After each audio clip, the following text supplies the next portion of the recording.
আজকে সকালবেলা উঠেই কেমন যেন মাথাটা একটু ব্যথা ব্যথা ভাব হচ্ছিল, তাই একটু ব্ল্যাক কফি খাচ্ছিলাম আর জানালা দিয়ে বাহিরের যে নেচারটা ছিল সেটা উপভোগ করছিলাম। তো জানি না, হঠাৎ করে ঘুম থেকে ওঠার পর একটু বেশ পেইন হচ্ছিল, স্টাডি করতে পারছিলাম না, তাই খারাপ লাগছিল। তারপর ভাবলাম যে একটু ব্ল্যাক কফি খাই, তারপর হচ্ছে ছাদে যাব। গুড মর্নিং বন্ধুরা, আশা করি সবাই খুব ভালো আছো, সাথে আমিও বেশ ভালো আছি। আর এটাও আশা করছি তোমরা আনন্দে আছো, হাসি খুশি আছো। সূর্যোদয় হচ্ছে, খুব শান্তি লাগছে, আরাম লাগছে, মানে কেমন একটা অনুভূতি, ফিলিংস মনের মধ্যে, সেটা আমি বলে বোঝাতে পারবো না। আসলে খুব ভালো লাগছে দেখে এরকম সূর্যোদয়, যে মানে কতদিন পর দেখছি, একমাত্র এ বাসায় আসলেই আমি দেখতে পাই। আর এই তো খুব ভালো লাগছে। আর ছাদেও আজকে বেশ হালকা হাওয়া ছিল, মানে তেমন একটা হাওয়া ছিল না, খুবই কম হাওয়া ছিল। তো ছাদের এই ফুলগুলো দেখে আমার খুব ভালো লাগে। তোমরা জানো আমাদের বাসায় যে ফুলগুলো থাকে সেগুলো দেখেও আমি খুব খুশি হই। তো আজকে আমি যে জিনিসটা নিয়ে আলোচনা করব, যে টপিকটা নিয়ে আমি তোমাদের সাথে কথা বলবো, সেটা হচ্ছে দুশ্চিন্তা থেকে মুক্তি পাওয়ার উপায়।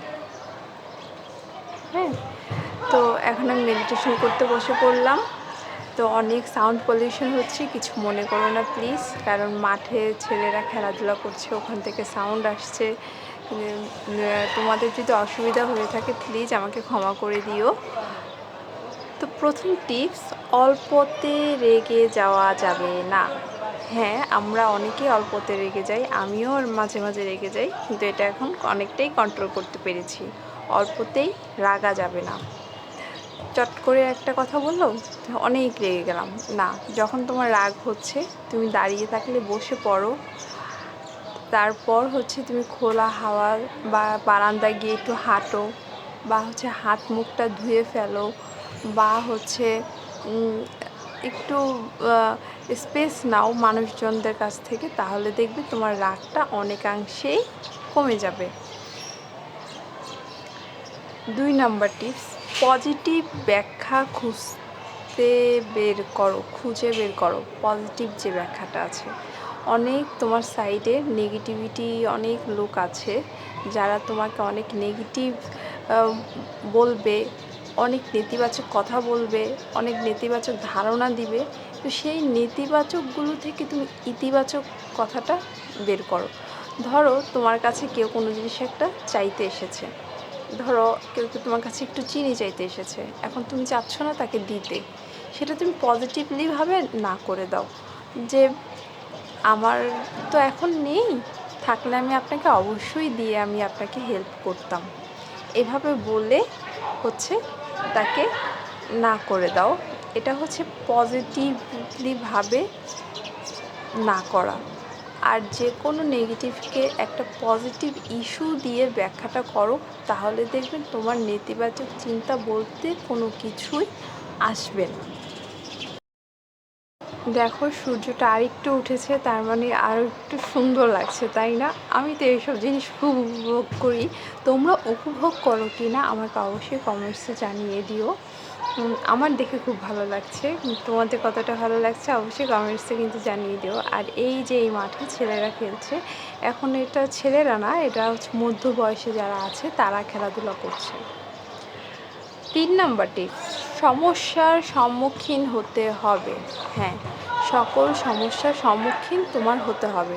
ভয় পেয়ে পিছিয়ে গেলে হবে না, ভয় পেয়ে পিছিয়ে গেলে হবে না, ভয় পেয়ে এড়িয়ে গেলে হবে না, ভয় পেয়ে পিছু হটে চলে গেলেও হবে না। তোমার যে প্রবলেমটা সামনে আসবে, সেই প্রবলেমটা তোমার অবশ্যই সলভ করতে হবে। সেটা তুমি যেভাবে পারো সেভাবেই সলভ করো। তো এখন উপর থেকে এসে একটু ডিটক্স ওয়াটার খেয়ে আমি এখন সোজা বসে গেলাম পড়তে। তো পড়াশোনা শুরু করে দিলাম, আর সাথে আমার ছোট ভাই ছিল, ও বেশ আমার সাথে কথা বলছিল। 4 নাম্বার টিপস, না বলা শিখতে হবে। অনেক সময় কিন্তু আমি একটু আগেও বলেছি পজিটিভভাবেও না বলা যায়। সব যে নেতিবাচকভাবেই না বলা সেটা না, পজিটিভলিভাবেও কিন্তু না বলা যায়। এই না বলাটা তোমার শিখতে হবে। তুমি যদি না বলতে পারো কখনোই তোমাকে দুশ্চিন্তা থেকে তুমি মুক্তি পেতে পারবে না। আমার গৃহ রাজকন্যারা, আমরা গৃহিণী যারা আছি, সব সময় আমাদের মাথায় দুশ্চিন্তাটা ঘুরতেই থাকে। এই দুশ্চিন্তা থেকেই বের হওয়ার জন্য আজকের আমার ভিডিও। এই টিপসগুলো এই দুশ্চিন্তা থেকে মুক্তি হওয়ার জন্যই ভিডিও। তো তোমাকে অবশ্যই না বলাটা শিখতে হবে। না বলতে পারাটার মধ্যে যে একটা আনন্দ, সেটা তুমি তখনই বুঝবে যখন তুমি না বলতে পারবে।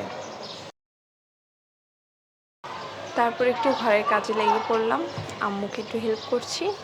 এই 5 নাম্বার টিপস, শুদ্ধ জীবনযাপন করো। এখানে শুদ্ধ জীবনযাপন বলতে বোঝা যাচ্ছে, ধরো আমরা কোথাও কাউকে কথা দিয়েছি তার সাথে আজকে মিট করব।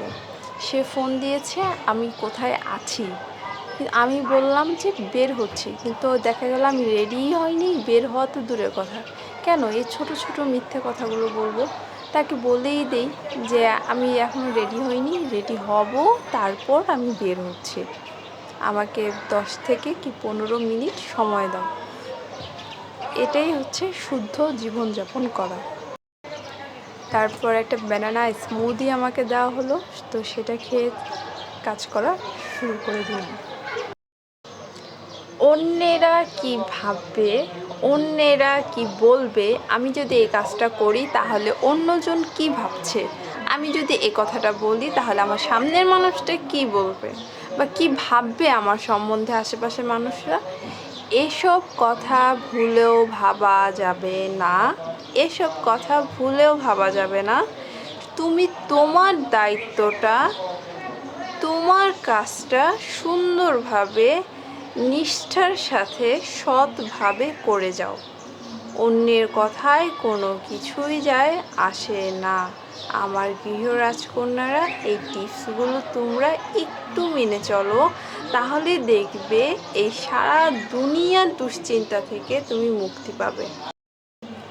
তারপর ঘরের কাজগুলো আমি সব শেষ করে আবার আমি বসে পড়তে। এখন আমার লাস্ট টিপস, পরিবারের সবার সাথে ভালো সম্পর্ক স্থাপন করো। হ্যাঁ, পরিবারের প্রত্যেকটা মেম্বারের সাথে তুমি একটা ভালো সম্পর্ক স্থাপন করো।